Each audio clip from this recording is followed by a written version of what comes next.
21শে June বিশ্ব যোগ দিবস।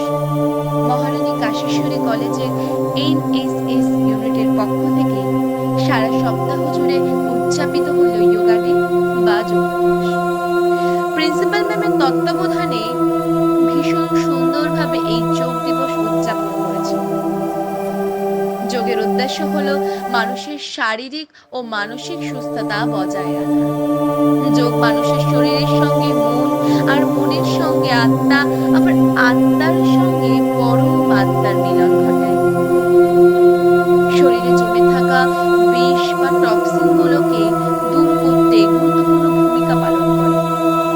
যোগাসন আমাদের অভ্যন্তরীণ অঙ্গগুলোকে সচল রাখতে সাহায্য করে। Yoga blood pressure, blood sugar আর থাইরয়েডের মতো নিয়ন্ত্রণ করতে এবং শরীরকে কর্ম উদ্যোগে